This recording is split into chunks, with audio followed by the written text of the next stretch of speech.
The first thing Damon Blackwood noticed was not my face, not my name, and not the 3 years he had spent letting the Northern Pax believe I was dead. It was the silence. 1 second, the Grand Council chamber was alive with alpha voices, polished threats, and expensive laughter. The next second, every breath in the room stopped when I walked through the black iron doors. The chamber had been built to make powerful men feel untouchable. Black stone floors shone like dark water beneath the moonlight. Silver banners hung from beams 30 feet above us. A crescent window towered behind the high table, pouring cold light over every ranked alpha, elder, heir, and council witness in the region. 3 years ago, I would have entered a place like this with my eyes lowered. 3 years ago, I would have hidden my trembling hands inside my sleeves and prayed no one noticed how small I felt. 3 years ago, I was Ethan Miller, the pale Omega with the quiet scent, the soft voice, and the foolish heart that believed being loved by Damon Blackwood could make me safe. But the person who stepped into that room tonight was not that boy anymore. My boots struck the stones slowly, clearly, each step measured enough to sound like a verdict. Beside me walked Caleb Stone, alpha representative of Moonvale, tall, calm, and watchful, yet for once no one looked at the alpha first. They looked at me. I felt recognition ripple through the chamber like winter spreading across glass. First confusion. Then disbelief. Then the sharp, ugly discomfort of people being forced to face a ghost they had buried for their own convenience. A gray-haired alpha from Red Creek leaned toward the man beside him and whispered loudly enough for half the chamber to hear. "That cannot be him. Blackwood's rejected Omega died beyond the northern gate." I smiled without warmth. "That rumor was useful to everyone who needed it to be true." The whispering stopped.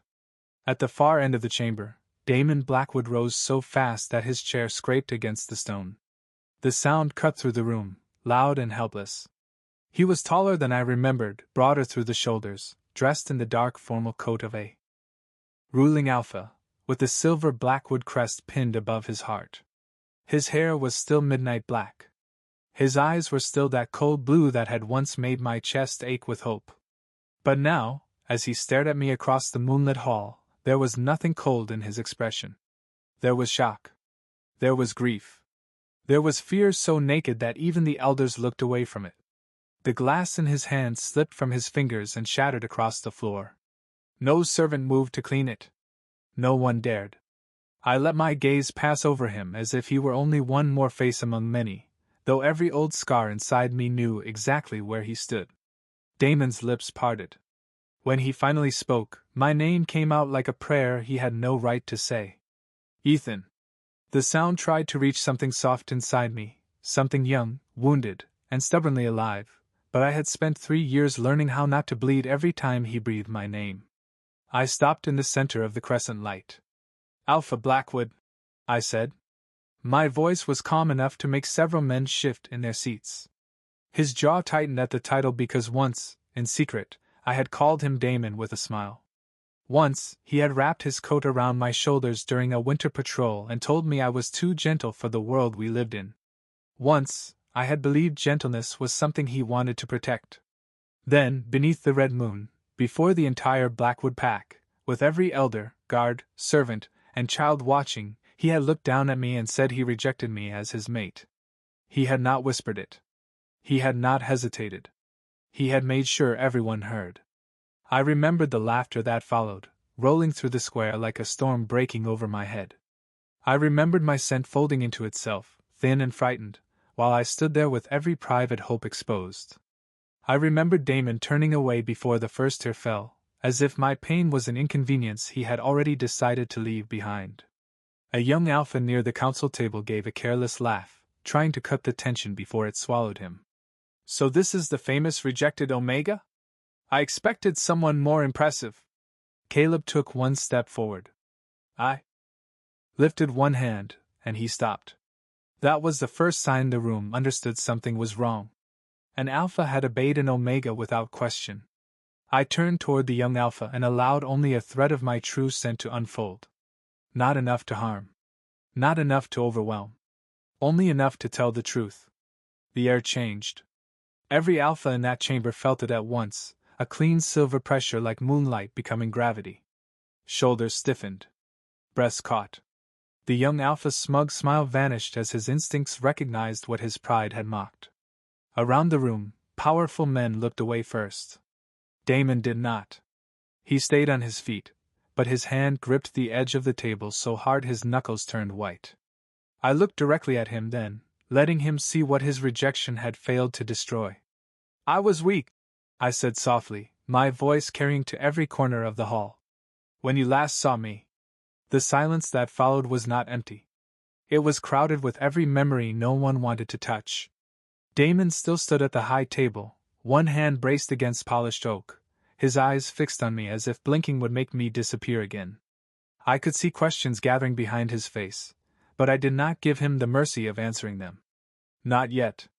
Council Elder Marlowe struck his silver cane once against the floor. "Alpha Stone, explain why Moonvale has brought an unregistered Omega into a restricted council gathering." Caleb did not look at the elder. He looked at me. That small gesture unsettled them more deeply than any speech could have. 3 years ago, I had waited for permission to speak. Tonight, an Alpha waited for mine. I turned toward the crescent window, where the same moonlight now painting me silver had once looked red over Blackwood territory. Memory rose before I could stop it, sharp enough to make the stone beneath my boots feel like snow. I had stood in the center of Blackwood Square wearing a pale ceremonial coat that had been altered twice because my shoulders were too narrow for the family tailor's standard measurements. I remembered smoothing my sleeves again and again, trying to stop my hands from shaking. The entire pack had gathered in a circle around the old ash tree, their faces bright with expectation, curiosity, and the cruel excitement people feel when someone else is about to be judged. I had not understood that yet. I thought they had come to witness a bond. I thought Damon had asked for the ceremony because he was finally ready to stand beside me in the open. For months before that night, he had been different when no one else was watching. He walked me home after training when other alphas laughed at the way I flinched at loud voices. He left warm tea outside my door during my winter fever. Once, after a patrol ran too close to rogue territory and I returned pale with fear, he wrapped his coat around me and said, "You are not a burden, Ethan." I carried those words like a secret flame. So when the elder called my name beneath the red moon, I stepped forward believing love could survive the eyes of a crowd. Damon stood near the ash tree in his black formal uniform, his alpha crest shining at his throat. His mother, Lydia Blackwood, waited behind him, beautiful, still, and cold, her smile as thin as glass. I should have noticed how pale Damon looked. I should have noticed the faint bitterness in the air around him, hidden beneath cedar and frost. But I was 19, hopeful, and foolish enough to believe that if my heart was honest, the world would be kind. The elder asked Damon to confirm the bond. Damon looked at me, and for one impossible second, his eyes softened. I saw him. The real him. The one who had held my wrist gently while wrapping a bandage around a small cut from kitchen glass. The one who had laughed once, quietly, when I got flour on my cheek helping the pack cooks before the winter festival. Then Lydia touched his arm. Something changed.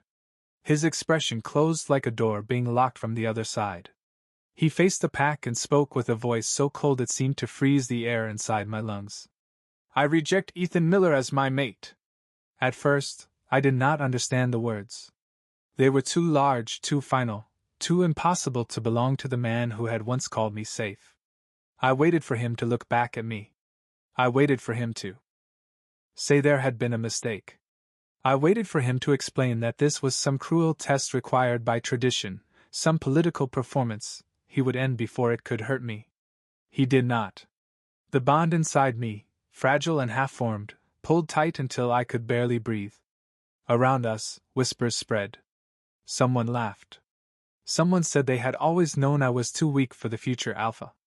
Another voice, sharper and older, wondered aloud whether my family had tried to climb above its place.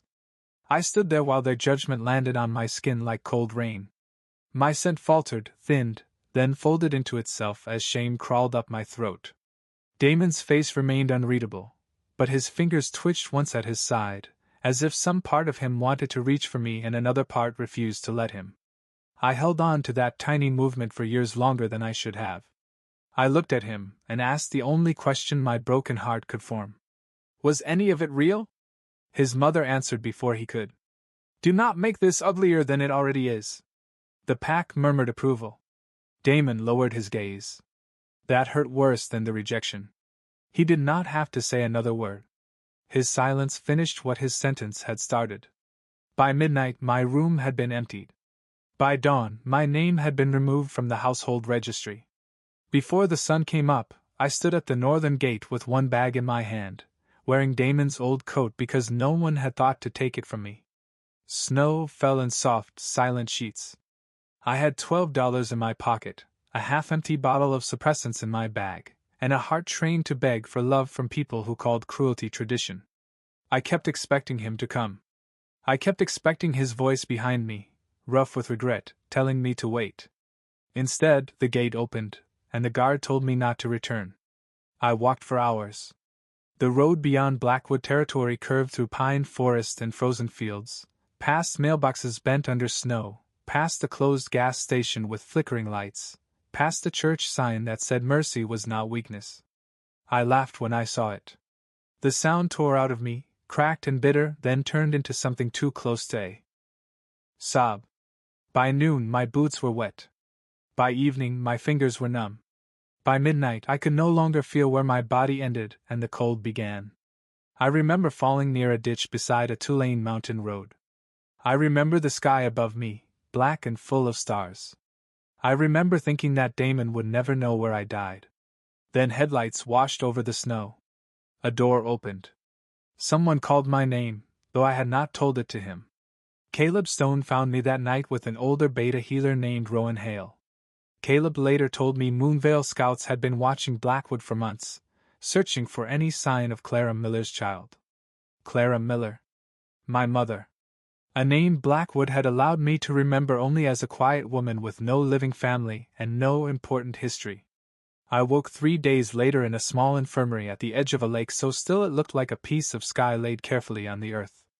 Moonvale was not a place people found by accident. It was hidden between two mountain ridges about 40 miles beyond Blackwood territory, where pine forests opened into a valley of white stone cabins, narrow footbridges, warm windows, and people who looked one another in the eye when they spoke. There were no grand banners. No iron gates. No ranked alphas standing above everyone else with their chins lifted. Betas carried ledgers beside alphas. Omegas crossed the square without lowering their eyes. Children ran between market stalls without being shushed for laughing too loudly. It felt impossible. It felt like walking into a world built from everything Blackwood told me could not exist. Rowan Hale treated me in the infirmary. His hands were warm, his voice steady, and he asked permission before touching the mark on the back of my neck. That alone nearly broke me. I was so used to being handled like a problem that being treated like a person felt almost unbearable. Under soft white lamplight, Rowan examined the crescent-shaped scar hidden beneath my hairline and asked how long I had been taking suppressants. I told him since I was 12. His mouth tightened.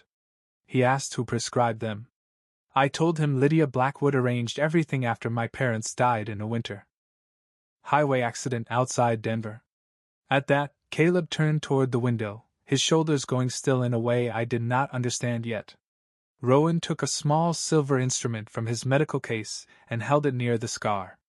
The mark answered with a faint glow beneath my skin, pale and cold as moonlit ice. I flinched, but Rowan did not look surprised. "This is not a scar from an injury," he said. "It is a seal." I laughed because I did not know what else to do. The sound came out thin and ugly. "I am an Omega with a weak scent. There is nothing to seal." Rowan looked at me with such sadness that I hated him for 1 second. "Ethan, your scent is not weak. It has been locked away." The room tilted. Caleb stepped closer but stopped before entering my space, careful even then. Rowan explained slowly, as if speaking too fast might shatter whatever was left of me. Lunar Omegas were rare. So rare most modern packs dismissed them as old folklore. They were not powerful because they could dominate like alphas. Their strength was different. They could calm unstable instincts, expose false commands, and when fully awakened, make even the most powerful alpha recognize truth over pride. To a healthy pack, a Lunar Omega was balance. To a corrupt one, a lunar Omega was a threat. I touched the back of my neck with trembling fingers. Why would anyone do that to a child? Caleb finally answered, his voice low. Because a child cannot fight back. Rowan opened an old registry on the infirmary table, its pages protected in clear sleeves. My mother's name was there. Clara Miller, born Clara Vale of Moonvale. I stared at the ink until the letters blurred. My mother had not been a quiet outsider with no family, as Blackwood always told me. She had come from this hidden valley. She had carried the same bloodline now waking painfully under my skin. Rowan pointed to a second record, a transfer document signed after my parents died. My guardianship had not simply gone to Blackwood out of mercy. It had been requested by Lydia Blackwood herself, sealed through Pack Court, and approved before Moonvale was even notified. Caleb laid another file beside it, one recovered from a retired healer who left Blackwood years earlier. The suppressants were not ordinary. They had been designed to dull my scent, blur my instincts, weaken recognition responses, and make my presence seem fragile to every alpha around me. My entire life, every insult, every pitying glance, every cruel comment about being too weak to stand beside Damon, had been built on a lie someone fed into my body one pill at a time. I wanted to scream. Instead, I sat perfectly still while something colder than grief settled inside me. Damon knew, I whispered, because some wounded part of me needed a final answer. Caleb did not soften the truth, but he did not sharpen it either. We do not know what Damon knew. We only know his house benefited from your silence. That was the first night I stopped asking why I had not been enough. The question changed. Who needed me small? The answer took 3 years to uncover. Healing did not make me beautiful in the way stories pretend. Healing was not soft music and clean tears. Healing was fever, shaking hands, bitter medicine, and Rowan sitting beside my bed while my scent broke through the seal in painful silver waves. Healing was Caleb teaching me how to stand in a room with alphas without shrinking, then stopping the lesson every time he saw my face go pale. Healing was learning that calm was not the same as obedience. Healing was waking from nightmares where the northern gate closed again and again, then looking out the window and seeing Moonvale's lake instead of Blackwood's walls. The first month, I could barely speak Damon's name. The second month, I could say it without crying. The 6th month, I could hear news from Blackwood territory without feeling my body turn cold. By the first year, I began reading council law with Rowan every morning and training my scent control with Caleb every evening. By the 2nd year, I was helping Moonvale document displaced citizens from neighboring territories, Omegas removed from registries after broken bonds, Betas denied inheritance after family disputes, young Alphas whose instability was treated as shame instead of illness, children hidden in back rooms because they did not present the way their families expected. Every file felt like looking into a mirror that belonged to someone else. Every testimony asked the same question in a different voice. Where do people go when the law decides they are inconvenient? By the 3rd year, I knew the answer I wanted to build. But before I could build it, I had to return to the place that taught me to disappear. Back in the Grand Council chamber, Lydia Blackwood sat among the elders with perfect posture and perfect pearls, but her face had lost its color. I turned from Damon to her. For the first time in my life, she looked away first. I was not born powerless, I said. I was raised that way on purpose. The words moved through the chamber like a blade covered in silk. Lydia's chin lifted. This council should be careful before indulging a damaged Omega's resentment. Damon flinched at the word damaged. Good. I wanted him to hear every word she had used to build the cage around me. Caleb stepped to the council table and placed a dark folder on the polished oak. It did not make a loud sound, but it changed the weight of the room. Every alpha there understood records. Records moved borders, transferred guardianship, decided inheritance, erased inconvenient people with signatures neat enough to look innocent. Lydia looked at the folder, as if it were something unclean. Damon looked at it as if it were a door he was terrified to open. Rowan Hale stepped beside me, his gray suit simple against the dark formal coats around him, and removed the first document with careful hands. 3 years ago, Rowan said, Damon Blackwood publicly rejected Ethan Miller before the Blackwood Pack. That rejection was presented as a personal decision. It was not. A murmur moved through the chamber. Damon's head snapped toward Rowan. What does that mean? His voice was rough, stripped of the polished command I remembered. Rowan did not answer him directly. He placed a medical ledger beneath the council light. Beginning when Ethan was 12 years old, he was given monthly suppressants under the supervision of a Blackwood family healer. The medication was recorded as treatment for unstable omega scent. Independent testing shows the compound did far more than regulate scent. It dulled lunar markers, weakened recognition responses, and made Ethan appear biologically fragile to alphas around him. The words landed slowly, one after another, like stones dropped into deep water. I watched Damon try to understand them and fail because accepting them meant rebuilding every memory he had of me. His gaze moved to the back of my neck, where the mark sat hidden beneath my collar. No, he said quietly. That cannot be right. Lydia spoke before anyone else could. Her voice was smooth enough to cut glass. Moonvale has always enjoyed old myths. This council should be cautious before mistaking superstition for evidence. Caleb's smile was small and cold. That is why we brought more than myth. Rowan opened the second file. Guardianship transfer, signed after the deaths of Clara and Thomas Miller. Requesting party, Lydia Blackwood. Notice to maternal kin, delayed by administrative error. Delay length, 11 months. Several elders leaned forward. Administrative error was the phrase powerful families used when they wanted a lie to wear a clean shirt. My mother's name seemed to pull the air from Damon's lungs.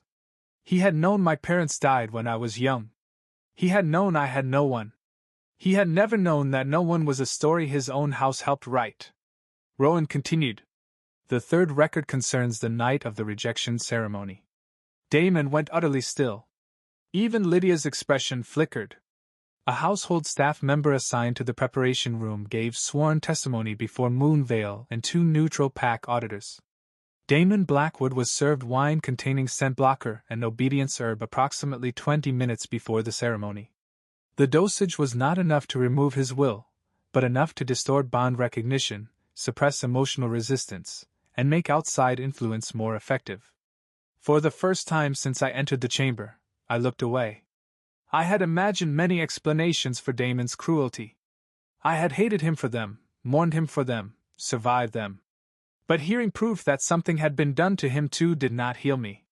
It complicated the wound. It made the memory larger, not smaller. Damon braced both hands on the table. Who ordered it? No one answered. The silence turned toward Lydia by itself. She lifted her chin. This is absurd. But her scent had changed.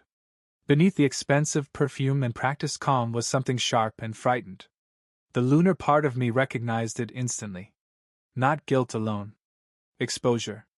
Damon turned to her slowly, and the room seemed to narrow around the space between mother and son. Did you know?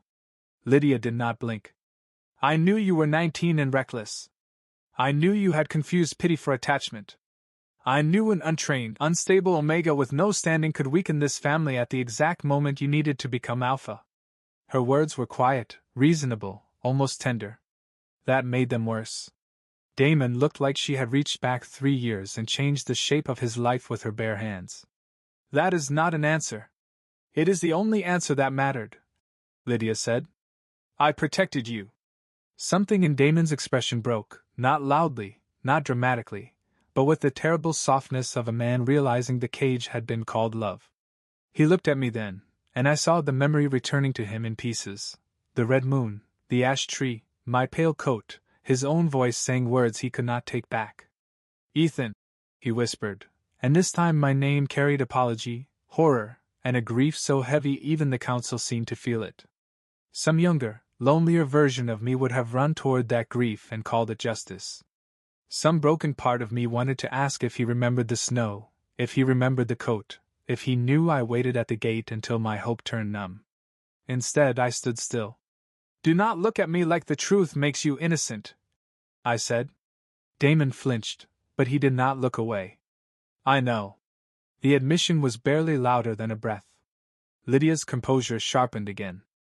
This council cannot allow a Moonvale Omega to manipulate proceedings with emotional theatrics. I let my scent rise, not as pressure, but as clarity. The room cooled. The lies in the air thinned.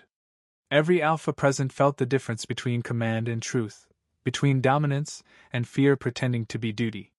One by one, their eyes moved from me to Lydia. For 3 years, I had trained for this moment. Not to destroy her. Not to beg Damon to understand.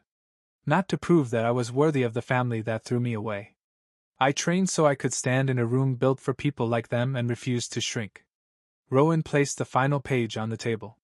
The seal on Ethan Miller was authorized with a Blackwood crest. Damon stared at the crest stamped in dark ink at the bottom of the page. His hand trembled once. Then he stepped away from the table, away from his mother, away from the legacy that taught him pride was the same as strength. Lydia hissed his name, but he did not stop. He came around the table until nothing stood between us but 10 feet of moonlit stone and 3 years of damage. I felt every person in the room lean toward the moment. They expected a reunion. They expected a collapse. They expected the Omega who had once loved Damon Blackwood to mistake regret for repair. Damon did not reach for me. He stopped where the light touched his shoes and lowered his head. I was used, he said, his voice unsteady. But you were the one abandoned. I was lied to, but you were the one left outside the gate. I do not get to hide behind what was done to me. My throat tightened. I hated that his words were the right ones. I hated that they came 3 years too late. Damon lowered himself to one knee before everyone. Not because my scent forced him. I kept it gentle, clear, free of command. He chose it. Gasps moved through the chamber. A ruling alpha of Blackwood kneeling before the Omega he had rejected was not just apology. It was history bending where everyone could see. His eyes stayed on mine, bright with regret. I rejected you in front of them, he said. So I will ask forgiveness in front of them too, even if you never give it. I am sorry for the words I said. I am sorry for the silence after. I am sorry for the gate, for the snow, for every morning you woke up thinking you were not worth coming back for. I should have questioned what felt wrong. I should have reached for you.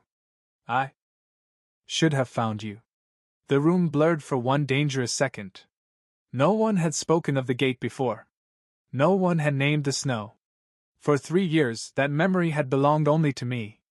Hearing it in his voice hurt in a way I had no defense against. But pain was not permission. You remember? I asked. Damon's face tightened. Not clearly. Not all of it. But enough. I remember your coat was too thin. I remember wanting to move and not moving. I remember my mother's hand on my arm. I remember your voice asking if any of it was real. The chamber was silent. Even Lydia had gone still. Was it? I asked.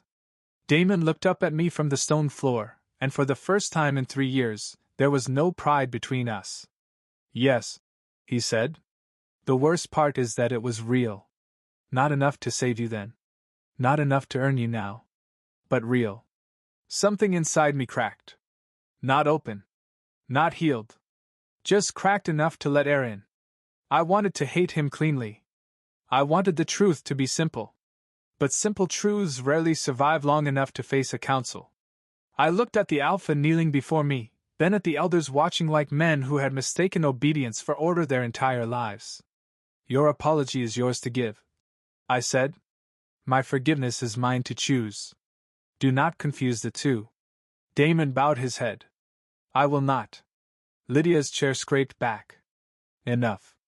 Her voice snapped through the room, and for a moment I saw the woman who raised an entire house to fear disappointing her.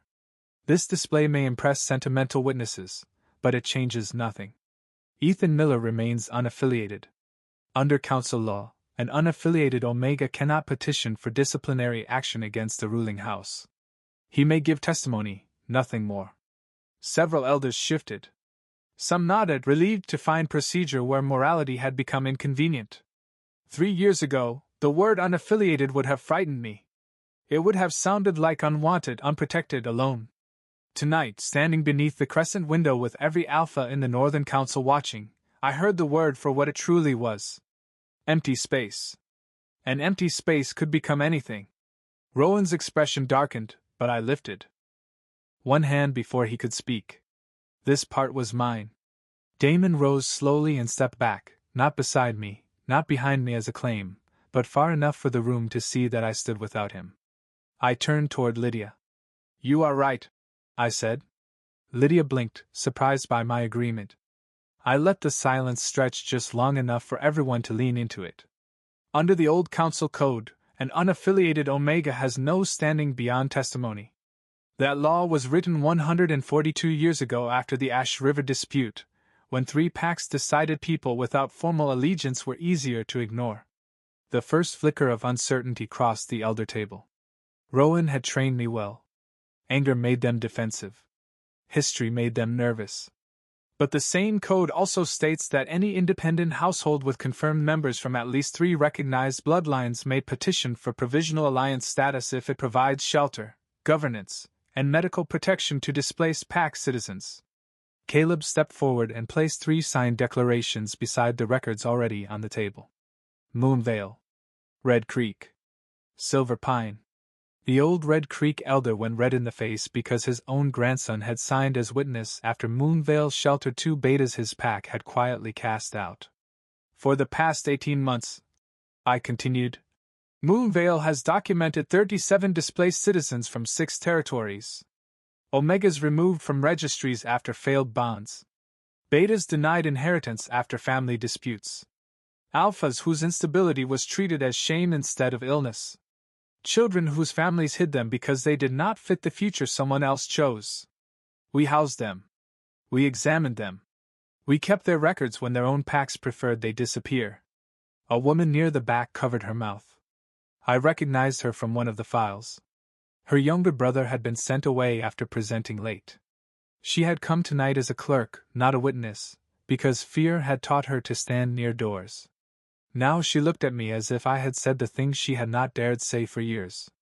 Lydia's smile was gone. Tonight, I said, I petitioned this council to recognize a new provisional alliance. White Ash Alliance. Open to any citizen abandoned by pack law, protected by independent medical review, governed by elected representation, and bound by consent rather than bloodline control. The chamber erupted. One elder demanded to know who would lead such an alliance. Another questioned whether an Omega could command mixed-status citizens. A third warned that this would encourage instability across the region. I waited until their voices tangled themselves into noise, then let my lunar scent rise, cool and clear, cutting through panic without forcing obedience. The room quieted because truth had weight when no one was shouting over it. You keep asking whether an Omega can lead, I said. You should be asking why so many people needed somewhere else to go. That ended the argument better than any threat could have. Caleb signed first, his name bold beneath the White Ash petition. Rowan signed as founding witness. Then, to my surprise, the young alpha who had mocked me earlier stood with his face pale and his pride visibly bruised. My younger brother is unregistered, he said quietly. Our pact said it was for his safety. He walked forward and signed as provisional supporter. 1 signature became 4. 4 became 9. By the time Elder Marlowe struck his cane for order, the petition had enough witnesses to require formal review. Lydia looked at Damon, her last weapon dressed as maternal command. If you allow this, Blackwood loses authority over half the welfare cases in its territory. Damon met her eyes. Then we were never protecting them. We were holding them. He stepped forward and signed beneath Caleb's name, not as my mate, not as my savior, but as ruling alpha of Blackwood, acknowledging the right of the people his house had failed. The council could not ignore that. Lydia stood motionless, but her scent trembled now, and everyone felt it. She had built her life on controlling what people believed. In one night, every hidden truth had learned how to speak. The council withdrew for deliberation. The chamber emptied into side rooms and whispered corners. Caleb stayed near me. Rowan offered me water. Damon remained across the room, close enough to be present, far enough not to ask for anything. I hated that I noticed. I hated that some part of me still knew the exact shape of his silence. The waiting was worse than the testimony. When you fight, at least fear has something to do, When you wait, fear sits beside you and reminds you of every door that has closed before. I stood near the crescent window and looked at the moonlit courtyard below. 3 years ago, snow had swallowed my footprints beyond Blackwood's gate. Tonight, moonlight covered the same world without hiding it. Damon approached slowly, stopping several feet away. "May I stand here?" he asked. The question was so simple that it hurt. Once, he would have assumed. Once, I would have let him. I nodded. He came no closer than the edge of the light. For a long moment, neither of us spoke. Then he said, "I found the coat." My fingers tightened around the cup Rowan had given me. "What?" Damon kept his eyes on the window. "After you disappeared. My mother said you had been taken in by distant relatives. She said you wanted no contact. She said if I followed, I would shame you more. I believed her because believing her meant I did not have to face what I had done." His voice roughened.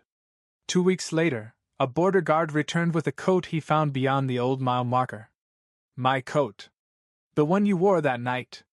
It was soaked through. There was blood from where the branches must have cut your hands, and there was a note in the pocket. My heart stopped. I remembered that note. I had written it in a gas station restroom with fingers too numb to hold the pen properly. It had not been beautiful. It had not been noble. It had only said I waited. "You read it?" I asked. Damon closed his eyes. "Yes." The answer hung between us like a wound opening under clean light. "Then why did you not come?" I asked. No anger. No raised voice. Just the question that had lived under my ribs for 3 years. Damon's face twisted. "Because by then the blocker was gone, and everything hit at once. The rejection. The bond pain. The shame. My mother told me my guilt would destroy the pack if I let it. She said, you had chosen to leave. She said chasing you would prove I was too unstable to rule. And I believed the part of her that sounded like duty because I was too afraid to admit it was cowardice." He turned to me then, and his eyes were bright. "That is the truth. Not an excuse." I looked back at the moon. The answer hurt. But it was an answer. I used to think if I ever heard you say you were sorry, the part of me that waited at the gate would finally rest. My voice lowered. It did not. Damon nodded once, as if accepting a sentence. "I know. But it did hear you," I said. That was all I could give. For Damon, it seemed to be more than he expected. He bowed his head and stepped back, leaving the space between us untouched. When the elders returned, the chamber filled with the stiff quiet of men preparing to sound fair while doing as little as possible. Elder Marlowe read the ruling in cautious, reluctant language. The seal placed on Ethan Miller was declared unlawful pending final audit. Blackwood medical oversight was suspended. Lydia Blackwood was removed from Welfare Authority until a full investigation could be completed. All suppressants issued under Blackwood guardianship within the past 20 years would be reviewed by neutral healers. White Ash Alliance received provisional recognition for 6 months, subject to public report and council review. It was not perfect justice. Perfect justice belonged to stories with cleaner endings. But it was real. Lydia's face remained composed until the moment Elder Marlowe ordered her crest authority suspended. Then something small and furious crossed her expression. Not regret. Not sorrow. Loss of control. She looked at me as if I had stolen from her, and for the first time I understood that people like Lydia never believed they were taking anything. They believed the world had always owed them obedience. "You think this makes you powerful?" she asked me as council guards approached to escort her from the authority table. Her voice was low enough that only those nearby heard. Power built on sympathy will not last. I met her eyes. Then it is a good thing I did not build it on sympathy. She smiled, sharp and empty. Damon will disappoint you again. Alphas always return to what they are. Damon stiffened behind me. I did not turn. Maybe, I said. But whatever Damon becomes now is not mine to carry. That is the difference between the boy you raised and the man standing in front of you. Her smile faltered. For one breath I saw it, not fear of punishment, but fear of becoming irrelevant. Then the guards guided her away from the table she had ruled for most of my life. The chamber watched in silence. No one laughed. No one cheered. It was not that kind of victory. Some victories arrive too late to feel sweet. When the chamber finally emptied, the moon was high and pale above the crescent window. Caleb waited by the doors with the white ash petition folder under one arm, his expression calm but proud. Rowan stood beside him, wiping his glasses as if hiding the emotion in his eyes. The young alpha who had mocked me earlier lingered near the aisle, then approached with his gaze lowered. "I was wrong," he said. The old Ethan would have hurried to make him comfortable. The new Ethan simply waited. He swallowed. "About you. About Omegas. About a lot of things. Then do better before your brother has to leave home to survive," I said. He nodded, shame coloring his face, and left without defending himself. That was another small victory. Not the apology, but the absence of excuses. Damon found me near the crescent window after the last elder disappeared into the corridor. He did not say my name immediately. He stood several feet away until I looked at him. "Blackwood will comply with the audit," he said. "Not quietly. Not halfway. I will open every medical record, every guardianship file, every sealed welfare case." His voice shook once. "I will spend the rest of my life making sure Blackwood becomes worthy of the people it hurt. And if someday you allow me to stand near you again, it will be because I earned the right, not because I once had it." The part of me that had loved him ached. The part of me that had survived him stood taller. "Start with becoming someone you can respect when no one is watching," I said. "Then we will see what the future does with both of us." He nodded, accepting even that small uncertainty like a gift. "There is one more thing," he said. I waited. Damon reached into his coat and removed a folded piece of paper, worn soft at the edges. He held it out with both hands, not stepping closer. I knew before I touched it. My note. The one from the coat. The one that said I waited. For 3 years I had imagined that note lost in mud, snow, or indifference. Seeing it in his hands made my chest tighten so sharply I almost turned away. I took it. The paper trembled slightly, and this time I did not know whether it was his hand or mine. "I kept it because I deserve to remember," Damon said. "But it belongs to you." I unfolded it. The handwriting was barely readable, broken by water stains and shaking lines. I waited. 2 words. A whole funeral. I looked at the boy who had written them, young, freezing, desperate for a voice that never came. Then I folded the note carefully and placed it inside my coat. "He does not wait anymore," I said. Damon's eyes filled, but he only bowed his head. "I am glad." That answer, more than the kneeling, more than the apology, more than the regret, told me something had changed. The Damon I knew would have begged that boy to wait a little longer. This Damon let him leave. Outside the chamber, the corridor was filled with people who had signed, witnessed, or simply stayed long enough to believe the room might change. Some were Omegas with their collars buttoned high. Some were Betas holding folders like shields. Some were Alphas standing awkwardly, as if they had spent their lives being told strength meant taking up space and were only now learning it could mean making room. Caleb handed me the white ash folder. "Founder signs last," he said. Rowan gave a quiet laugh. "Only if the founder remembers to breathe." I realized I had not. I drew in a slow breath. My scent moved through the corridor, not as command, not as warning, but as something clear and steady. People straightened. Not because they had to. Because hope, when it enters a room after years of fear, can feel like gravity too. I signed my name at the bottom of the petition. Ethan Miller. Not Blackwood's rejected Omega. Not Moonvale's rescued secret. Not Damon's lost mate. Ethan Miller, founder of White Ash Alliance. The ink dried beneath the moonlight coming through the high windows. Caleb's hand rested briefly on my shoulder, warm and proud. Rowan looked away again, pretending the ceiling needed inspection. And Damon, standing farther down the corridor, watched without stepping into the moment. That restraint was the first honest gift he had ever given me. We left the council hall just before dawn. The sky over the northern packs had begun to pale, soft gray turning silver above the mountains. 3 years ago, I had crossed the gate with $12, a soaked coat, and a heart trained to beg for love from people who called cruelty tradition.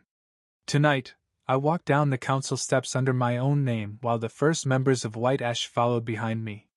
No one carried me. No one claimed me. No one gave me permission. The air smelled of pine, cold stone, and the promise of snow. At the bottom of the steps, Caleb asked where I wanted to go first. Moonvale was waiting. White Ash needed offices, medical review panels, safe housing, legal witnesses, and more courage than any one person could carry alone. There would be resistance. There would be rumors. Lydia's allies would not disappear because one ruling went against them. Damon's repentance would be tested the moment it became inconvenient. The council would watch for failure and call it proof that people like us should never have tried. I knew all of that. But for the first time, knowing the weight of the future did not make me want to kneel. I looked once over my shoulder at the chamber where I had entered as a ghost from someone else's shame and left as the founder of something no one had given me permission to become. Damon stood near the doors, his dark coat moving slightly in the morning wind. He did not call after me. He did not ask me to stay. He placed one hand over his heart and bowed, not as a mate claiming love, not as an alpha demanding forgiveness, but as a man acknowledging the life he had failed to protect. I did not bow back. Not yet. But I did look at him. For now, that was enough. Then I turned toward the road, where the first light touched the snow. I did not belong to Blackwood. I did not belong to Damon. I did not belong to the council, or to the fear that raised me, or to the silence that tried to bury me. I belonged to the life I had built from the ashes they left behind. And as the people of White Ash followed me into the morning, I finally understood that returning stronger did not mean making every alpha kneel. It meant never again kneeling to the lie that I was less than whole.